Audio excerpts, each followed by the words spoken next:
Goedemiddag, welkom bij een nieuwe aflevering van onze CEO-talks. Vandaag is Anna Bertona, de topvrouw van de chemiedistributeur Azelis, onze gast.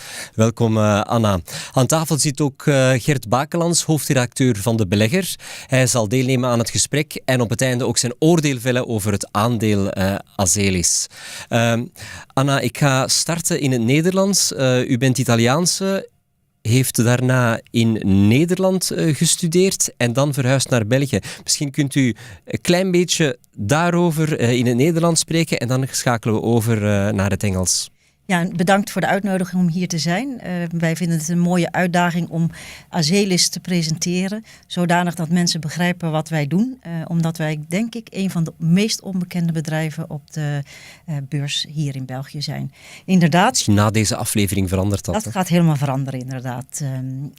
Ik ben inderdaad Italiaanse, ben daar geboren, heb in Nederland gewoond, maar woon al 24 jaar in België. Met heel veel plezier. En ons hoofdkantoor is natuurlijk ook in België. En daar ben ik vaak te vinden, tenzij ik aan het reizen ben. Wat eigenlijk ook wel een groot deel van mijn tijd is. Dank u. Jullie kunnen nog altijd live vragen stellen, maar we hebben ook al heel wat vragen op voorhand gehad. Eentje is van lezer Wim. Anna, he asks, Azelis is always referred to as a chemical distributor. Can you describe in more detail what you do and is that just buying or reselling chemicals, he asks, or do you create added value in other ways? Well, thank you for the question, because I think that's really the chance for me to explain what we do. We don't like to see ourselves as a distributor. We are an innovation service provider. And how does that work? We actually represent blue chip chemical companies, and as they are very important for us, we call them principals. Not only us, that's how we call it in the industry. And we serve for them the small and the mid-sized customers. They can't do that themselves because they don't want to be bothered with small volumes, but also they only have a small portfolio and the cost to serve for them would be very high. So what we do is we serve these customers, we take away complexity for them. And for the customers that we serve, these mid and small sized, we help them actually innovate. We have this portfolio that we bring together from all kinds of chemical companies and food ingredient companies. We help them innovate by helping them with the formulation. For example, a paint or a shampoo. There's many different ingredients in there. And where the chemical companies know very well their own product, they don't know so much the application and how all these chemicals and ingredients work together. And there comes our technical knowledge.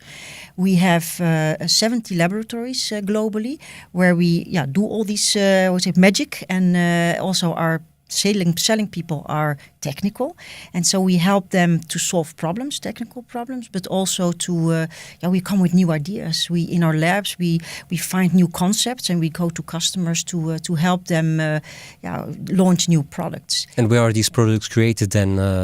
Your own factories or just in your no factory, no production labos? And we also don't patent our ideas. It's really in supporting our customers. So we actually help them to cook and we give them recipes, and what we do is we sell ingredients with a markup, of course, from the chemical companies, and this markup is used to pay our services, and we also have, therefore, I would say, give them access to smaller volumes. We support the customers with regulatory information, which becomes increasingly important and also increasingly, I would say, complicated. So you're also a services company then? We in that are way, more a service company than anything else. We don't have assets. Our assets are, in fact, our people. And we have also outsourced all our warehouses. So it's really the people, the technical know-how, our labs that create the value for our customers. And we help them innovate. And especially for the smaller and mid-sized, they don't have the capacity and the knowledge to do that themselves. So it's a B2B business, but can you name some products who people can relate to? Perhaps they should know. Well, there are some shampoos, for example, from Nivea or from other big brands, but also food. You can have bread that's not the fresh bread, but the packaged bread. That's so there. Yeah, we serve 65,000 customers globally. So that gives already... It's huge, yes. Yeah, it gives already an impression. It's really small and mid-sized. And yeah, I think that in any product you have at home, you will find at least a couple of them. Some products, some ingredients that we delivered. Sorry if I ask a question, but does that also mean that your client cannot replace you very fast for another... That's what we try to supplier? do, of course, because of formulation, all these ingredients, they work together. And if you want to change one element of that, you have to do some work. And so once you are in a formula, it's very difficult to replace you, especially on the specialty side. We are a specialty chemicals and food ingredient focused company. A commodity is easily interchangeable, a specialty is not. And yeah, once in there, it's not impossible, but it's more difficult. And especially, for example, in some segments like pharma, you also need formal approvals. And also in agro, it can take years to get an approval for a new ingredient in a formulation. And so once in, you stay in for a long time. Well, what was the most important segment for your revenue? Is that agro, food, or...? So in general, we split between industrial and life science. And life science is more or less 65%. The rest is industrial. And within life science, we have food, which is the largest segment, personal care, home care, agro, pharma. And in industrial, we have coatings, adhesives, sealants, lubricants. We are active in 12 segments. So very, very broad. And it's very specialized, so our sellers are only focused on one segment. So that, you really know the applications that are important for that customer group. Okay, very specialized business. Question from reader Ahmed. He asks, in which areas do you see the greatest growth for Azelis? Well, the distribution, the specialty chemical distribution, is actually a very attractive market. In the past, it's always been GDP plus. And how does that work? GDP growth comes by itself. In some regions at the moment is not that much, but you have, of course, we are global present, and you have many countries and segments where you have pockets of growth. But this GDP plus comes from the fact that chemical distribution, only more or less 20% is outsourced to distributors from the chemical companies. Well, if you look at other segments, like for example, building material, it's 75%. So what you see over time is that more smaller customers are given by the chemical companies to distributors. So it grows therefore also more for us. The part of the cake that is for distribution grows. We see then also some trends like increased regulation, sustainability, that are asking products to reformulate, to be reformulated. Yeah, and that's where we come in. And then the last angle is actually the M&A part. There are estimated 20,000 distributors globally. So it's very fragmented market and therefore a very good market to find good acquisition targets. Lots of opportunities to hunt for. A lot. Okay. We'll get to that later because there are lots of questions regarding your takeover strategy. Reader Eric asks, what's the difference between you and another quoted chemical distributor quoted in Amsterdam, IMCD? Yeah. Do you do the same, or are there differences? Yeah, maybe good to explain. In chemical distribution, you can divide actually in two big groups. You have the commodity players. They are much more, I would say, with assets, big volumes. I would say not technical selling, but really selling on specs. And you have the specialty focused. IMCD is one example. We are one example. So we are playing in the same, I would say, environment. We are more or less the same size. It's a good company. I will not say anything negative about them. I want to talk something positive about Azelis. Course, yes. And I believe that... But you're basically in the same field. We are in the same field, but we have some advantages that I think we are well ahead. First of all is innovation. We are very focused on that. It's really in the DNA on where we started the company many years ago. A second element that is very important for us, where we started early, is our focus on sustainability. We have, for example, also the highest ranking in EcoVadis amongst all our peers. Also on Sustainalytics, we are number one versus our peers. We are in the 5th percentile of around 15,000 companies, so really well ahead of our peers. And also on digital, and digital is of course a buzzword, but we are very well advanced. That's at least what we hear from our partners in how we deal with our infrastructure. We have one system, everything is in the cloud. We have centralized master data, which is very important to develop tools like portals for customers where we do business, new channels. And we have there, I would say, some advance towards all our peers, and also therefore I'm sitting. And the miracle buzzword at this moment, AI? Yeah, we have the advantage that we chose Microsoft as being our partner for actually all our system, ERP, CRM and everything. And they are quite advanced in AI, and they make AI available in all the IT tools that we have. And so we are piloting with it. And I think we are just starting. I'm very excited, actually, what we can do with that. Both on, I would say, on the commercial side as on the efficiency side. And also in innovation too? Yes, because you can imagine we have an enormous database of formulations and requests from customers. And so we can start, when a customer comes, using AI, we can quicker come with the right formulation. And we are just building up this capability. It's part trial and error, but absolutely also in innovation. Okay, a question regarding the current environment for the chemical industry and especially for Azelis. Reader Robert says, yes, the first quarter was difficult. How do you see the economy and more specifically the industry evolving at the moment? And a similar question from Jan. His remark is that the current trend in the chemical sector is downwards. How do you deal with this? And then a sub-question, how do you deal with the risks related to the deglobalization that's going on at the moment? Many questions in one. Let me first start. As I said, the chemical distribution space remains very attractive. It's been, I would say, 2022 has been an amazing year in the chemical industry. It was normal that in 2023... Your revenue is a bit down? In 2023 we were down, but it's, I would say, on organic. But in total, we were actually not growing. But again, 2022 was against the years before an incredible peak year. On the mid and long term, the chemical distribution space remains very attractive. For us being a global company, we have, I would say, less problems in deglobalization because we have offices everywhere. We are present in 60 countries. And so if demand somewhere shifts to another region or country, we will pick it up there.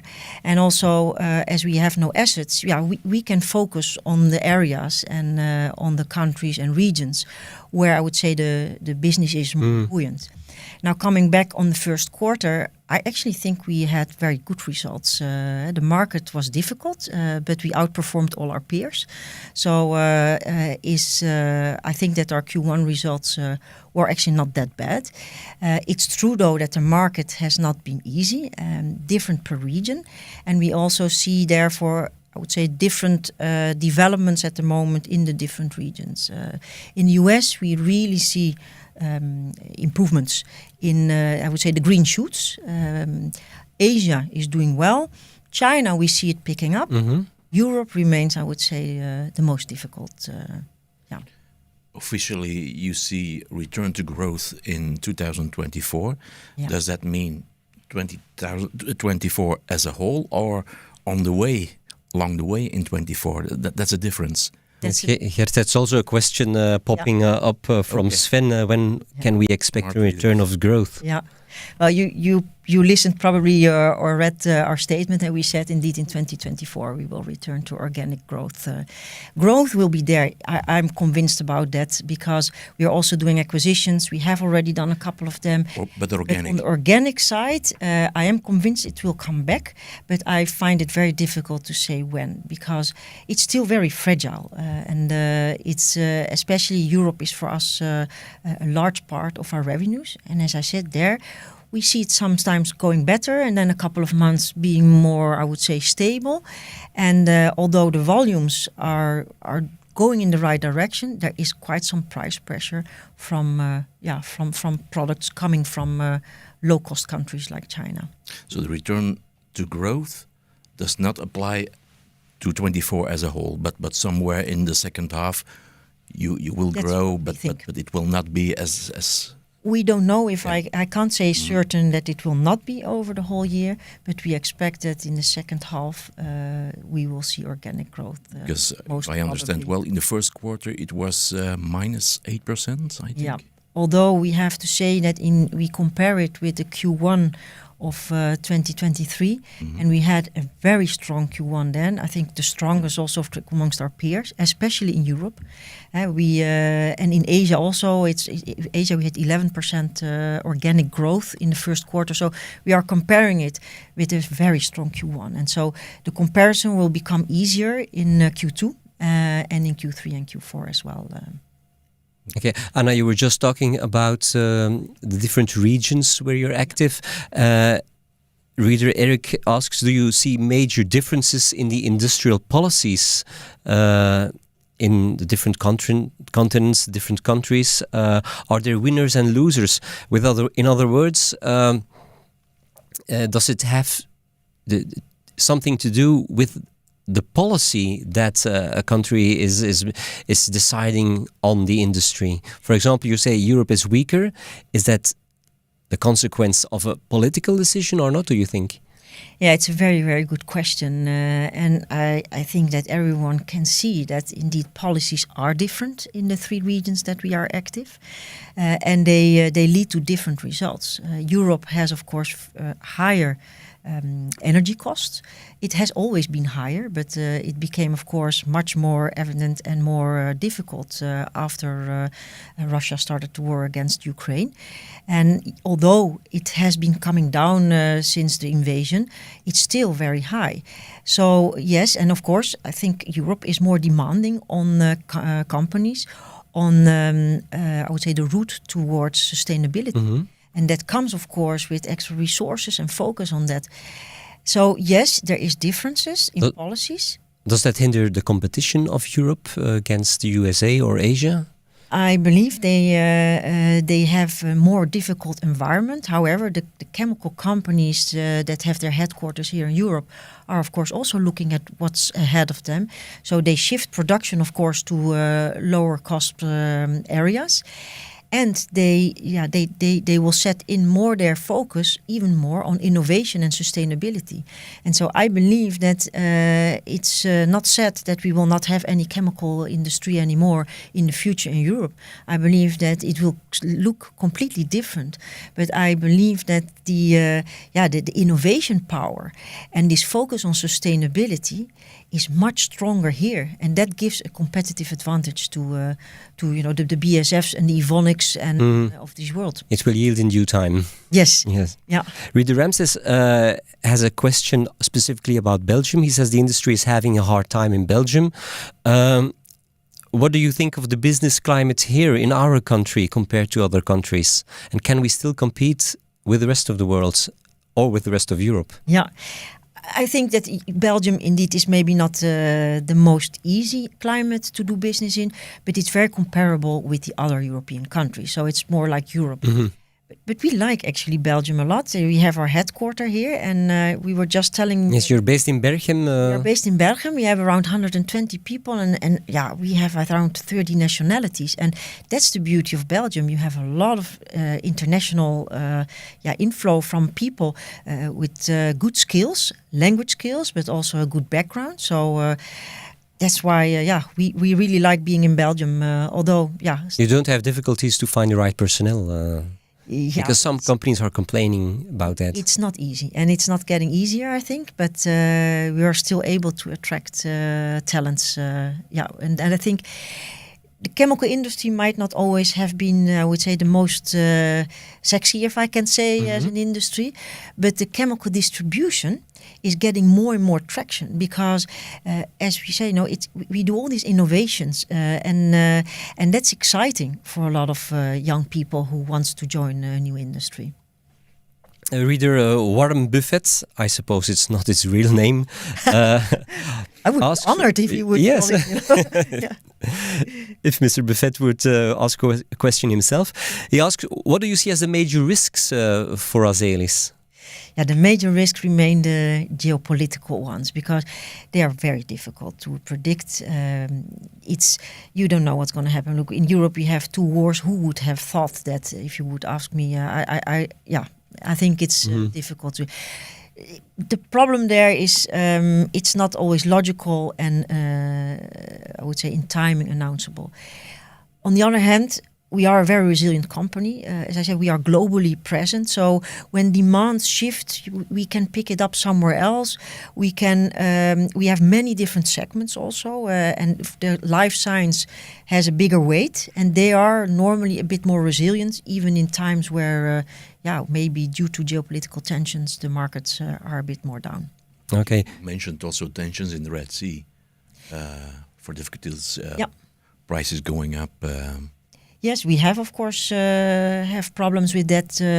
It's not a major issue for us at the moment, but we have to watch it. We have had delays, and indeed the cost for transportation have gone up. It takes longer to get certain goods. And therefore sometimes also the principals with whom we work, they redirect the goods from another factory where they produce the same product. So it's a lot of, I would say, extra communication and handling. But we are used to work around that. Our job, eh? Yeah, it's our job, exactly. Do you see inflationary pressures receding? I think the prices have in many categories come down, and that will of course trickle down in also in the rest of the value chain. There's quite some competition in certain segments more than others. For example, in the industrial segment, we have a bit more pressure on low-cost products from China. Not only in Europe, by the way, we see the same in the Americas. But it's less heated than it was in 2022 for sure. Okay, you were just talking about the results. Reader Felix says, well, despite the weaker turnover, the margins held up quite well. Is that due to the pricing power you have, or do other factors play a role in that? Maybe good to explain how pricing works with us, because we get our prices from our principals and we pass that on to our customers. Of course, with a marketer, as I said, that pays our services and our knowledge and know-how. Mm-hmm. Of course, when you sell a basket of product, which we try to do as much as we can to our customers, we can play, of course, with because not one-on-one. We value what we sell, and we try to have an offer to the customers on what is important for him, and we can price a bit more on price less on what is less important. But if we bundle it, we have more pricing power. So when prices go down, it's not necessarily that our margin percentage goes down. In this case, a lot of things that have influenced our margin is also the mix, because as the industrial segments were more down than the life sciences, it was had a higher yield on the margins. Okay, lots of questions regarding your M&A policy. Azelis has been quite active on that front. You're quite acquisitive. Reader Alexander asks, how do you guarantee that the takeover is value-adding in terms of the price paid and the value received?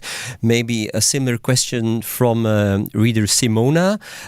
She says you very regularly take over companies. How do you do the due diligence for that? Or what are your criteria for acquiring a company? And isn't that very risky, for example, due to a clash of cultures, integration problems, and so on? Maybe we can start with the first one. How do you select the companies you want to take over, and how do you do the due diligence? Yeah, so we have a strategy in place, and we look at gaps. And gaps can be geographical. And we did, for example, quite some acquisitions lately in Latin America because we didn't have anything there. Yes, also a question just popping up from Matthijs. In which regions Azelis is looking for acquisitions? Yeah, actually, you can answer that right away. One angle is geographic, and then we don't have so many open gaps anymore, but we still have. The second angle is, for example, strengthening a segment in a country where we are already, but we don't have that segment. While it is a segment that's very important for us as an Azelis. A good example for that is Gilco in the US. We did not have any food business in the US, while the food market is of course huge. While in Europe, for example, it's a quarter of our turnover. So a very big segment for us, and growth. So you're focusing on acquisitions in the USA. In the USA, so that's a mature market for us. But we don't have food. So we have all the other segments, but not food. So the second angle is, in a segment we are not present, but in a country where we are already present. And the third angle is actually entering completely new segments. A good example is the flavor and fragrance industry that we thought was a very interesting segment we wanted to be in. We had very little business there. In the last couple of years, we did acquisitions in US. We did in France, that actually covers the whole of Europe, and we did in India. And so we are building then a new segment. So it's really strategy based on where we have gaps, geographical segments, new segments. And then the criteria is it needs to be a company that's also technically focused, that has really technical understanding, specialty focused also. And we look at portfolio. With that, we add, of course, new products that we can then sell to customers. And we try to find, of course, companies that have the same principles that we work with, the same strategic partners that we work with.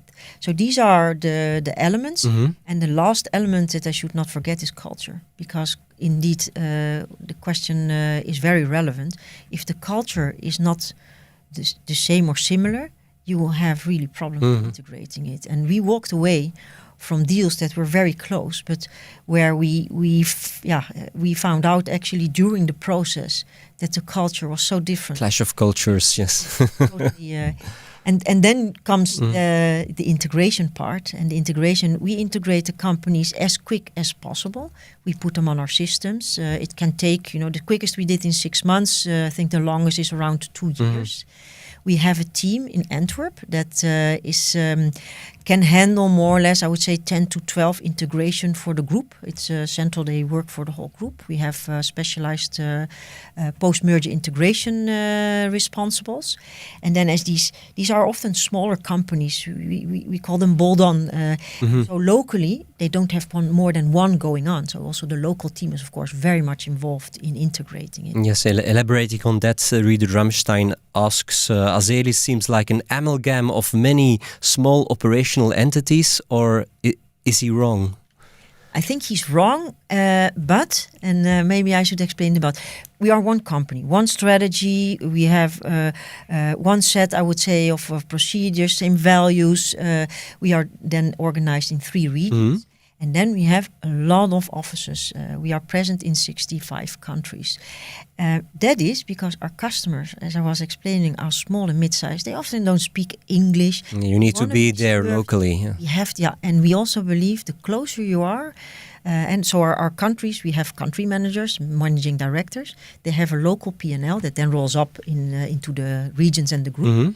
But they're close to the business, and they can have this agility to quickly act where the business is. So it's true that the person will see a lot of different entity, but it's just one group, same philosophy and values. Okay, I think you already answered the question from Els here. She asked, aren't the many acquisitions simply there to create more EBITDA, so operational profit, and how do you monitor the quality and integration of the companies? I think you responded to that, or do you still want to add something?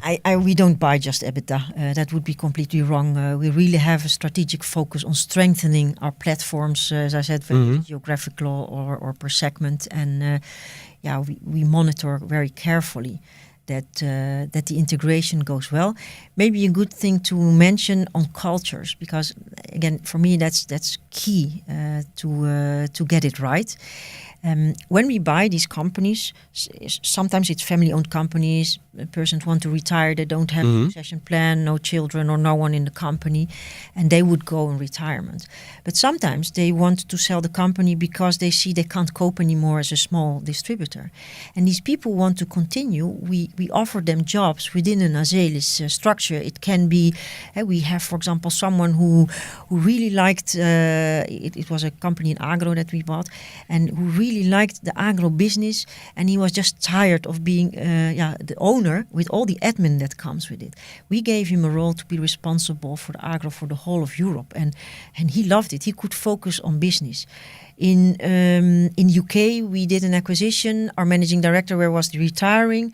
The person there that we acquired from the company was remaining. We made him managing director of, I would say, the total entity.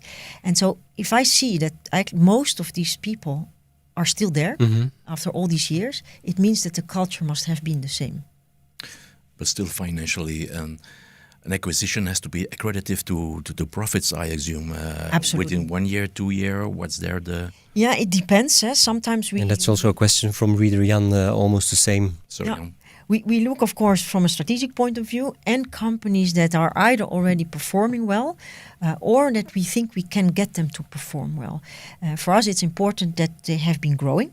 But sometimes we buy companies with an EBITDA percentage of 3%, which is well below what we have, but we see that we can improve it because they might be small companies that do a lot of things on Excel and instead of having systems.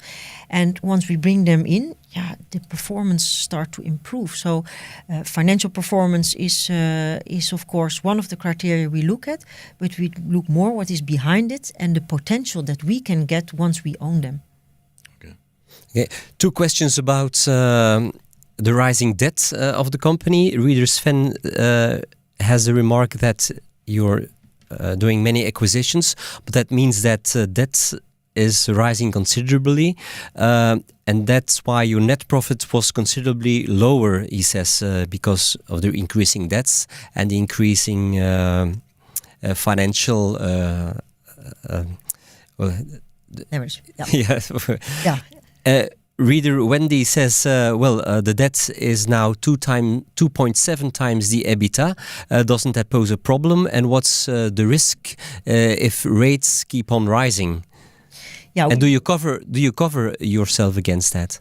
Yeah, so we monitor that, of course, very carefully, and we do these acquisitions. They are smaller acquisitions. We can often finance them from our cash, and we should not also forget that when we buy a company, we also buy EBITDA. So it's also increasing, I would say, our value. And once we start working on them, improving them, actually the value creation start becoming bigger. So we think we can stay between the 2.7 and 3 times.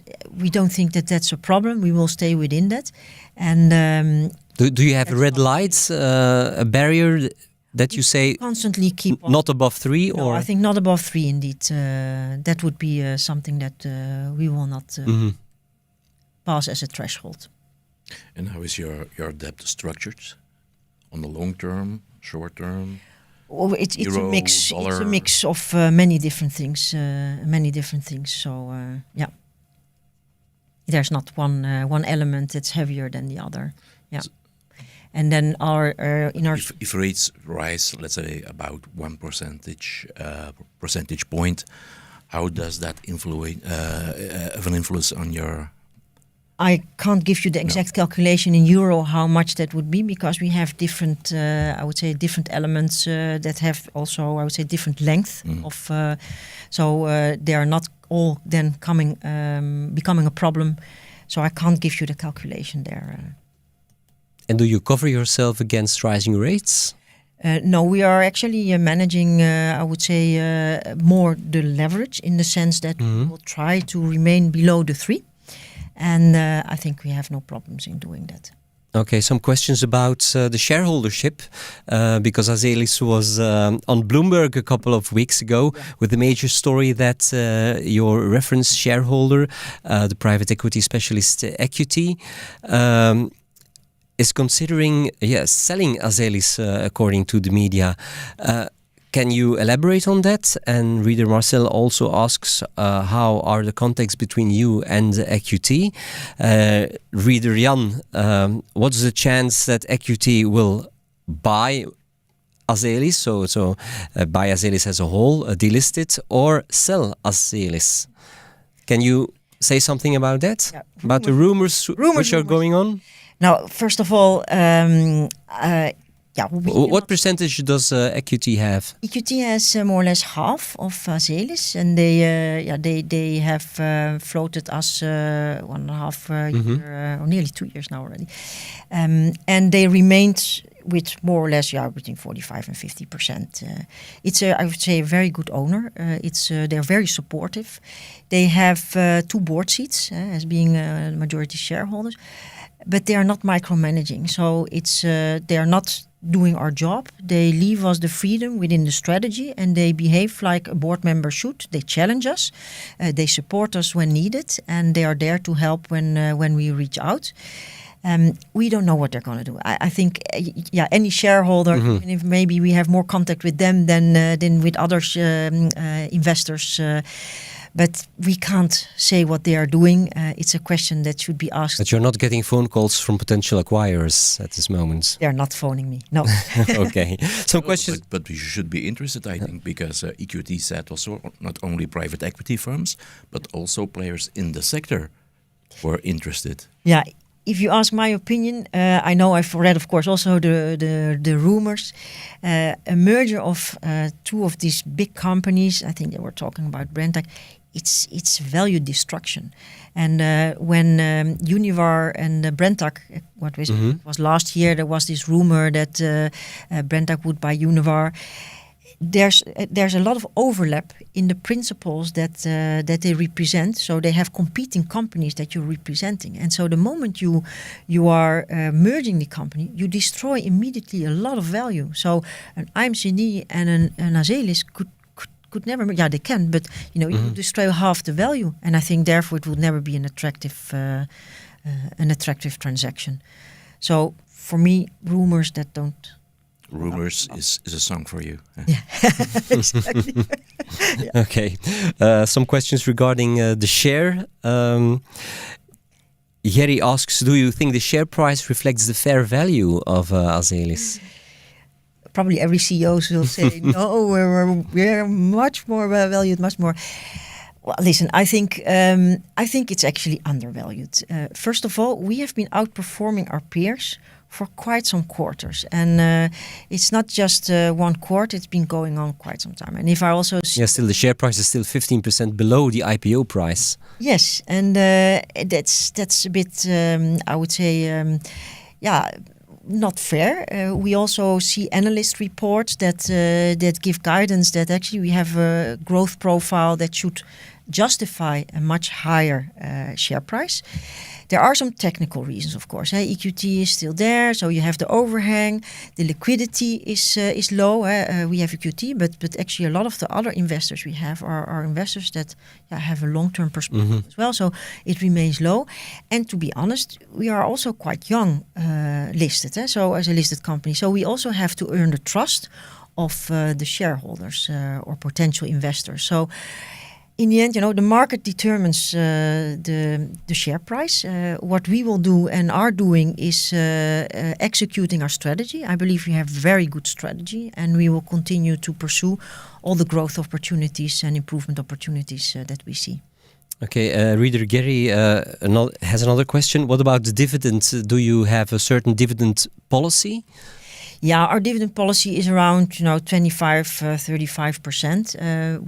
We don't want to have it higher because we believe that actually the money is better spent in creating value through investments in acquisition, investment in all these digital tools, investment in new people.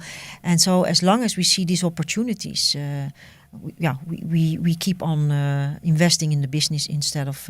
That's a priority, not the dividends. Exactly. Okay. Reader Jan says there are 19 companies in the BEL 20 index at this moment, and in June there will be a new entry. What do you think is a chance for Azelis to get a ticket for the BEL 20 index? I think size-wise we are already there, but there are some technical thresholds. I think yes, you have 4 billion euros of revenue. Yeah, a bit above 4 billion, and so that's we are larger than some that are in the BEL 20, but there are some technical reasons. I think liquidity thresholds that make us not end up in the BEL 20. We will eventually get there because this liquidity will go up. EQT, to come also back to what equity eventually will go out. I mean, private equity is not there to hold a long-term stake in listed companies. So the question is when. And on the other hand, we will also continue to grow and improve our company. And therefore, eventually, we will end up in... It's now a matter of velocity, I think, the velocity of the stock. Yes. Yeah, it's not liquidity. Sorry, you're right. It's velocity. Yeah. Okay, maybe one last question before we go to your judgment, Gert. I'm curious. It's a question from Alison. Anna, you've been in the role for 5 months now as a CEO. You're one of the few rising female leaders in the STEM, the technical and mathematical sectors, and the industrial sectors in Belgium, which have historically been dominated by men. Does this have an impact on how you approach and conduct your business? She asks. Well, it's true that you don't see a lot of women in chemical business. I think. Yeah, we have Ilham Kadri from Solvay, Science Kona. Yeah, you have more and more. I think I read that Forbes had estimated 30% women in the chemical industry. In the 10 years that I worked for Azelis, I saw more and more women coming in leadership roles. I think that's good, and it's a theme that's on the radar screen of many companies. Within Azelis, we have, I think, nearly 55% is women, and 30% of the leadership is. So for me, it was actually not, feeling different. I'm an engineer, so I'm used to being in, I would say, a more male-dominant environment. I don't even notice it so much anymore. And I also think, diversity, it's not so much about being a woman or not. I mean, I also don't know in my decision-making what is just me and what is the woman. I just don't know. It's difficult to split that. I think it's about... But at Azelis, you don't see the glass ceiling anymore. No, we never had that. I really think that we are a very diverse company. And again, it's not only about women and men, it's also about different backgrounds, nationalities. I think diversity brings a lot of value. And as a company, I think it's one of the most diverse companies I've ever worked for. Okay, then we switch to Gert. Gert, what do you think about the share price of Azelis at this moment? Is it a buying opportunity, or what should investors do? I think it has been useful to have this CEO talk. It's a bit of, for a lot of investors, a sort of black box, I think. It's a P2P business, so very difficult. So I think it has been useful. It's a growth company. It's cash flow generator. It's positive things, but beside growth, there's also a cyclical aspect to the business. I think to every business, of course, but also to Azelis. So, and when you see you pay about 20 times the profit, the year profit, about 12, 13 times EV EBITDA. It's rather high, but when I see to EMCD in Amsterdam, they're not cheaper. They're more expensive when you buy the stock, of course. So there is a delay. Let's say since the IPO of Azelis, the direction of the two stocks has been similar. Also, the revenue doesn't, but the return has been similar. But the last few months, the last 6 months, I think EMCD has been better than Azelis. We have just a hold on the stock. A few questions I have to ask you still. M&A goodwill. A bit afraid of that. A lot of goodwill, I suppose. Is there a lot of goodwill on the balance sheets? Well, there's also a lot of goodwill still from the EQT divestment. And therefore also, if you look at our return on capital, you should take that out. Because if you compare us, IMCD has been already much longer. And so, the investors are out of the initial investors. And therefore, I think if you take that out, we are very similar to them. And that's... I think makes us at least in the same league, and we should be valued therefore also with the same multiple. You're cheaper than IMCD. There's the speculative element of EQT. You never know. But when I look at the insider trading, I see that your CFO has been selling a lot of stock. Is that correct? He's not been selling a lot. 60,000 this month? Yeah, compared to what it's he 3%. owns, it's not so much. 3%. Yeah. But still, he did that the same in December, 3%. So I suppose if he thinks that Azelis would be sold to someone else, he wouldn't sell. That's I think. Yeah.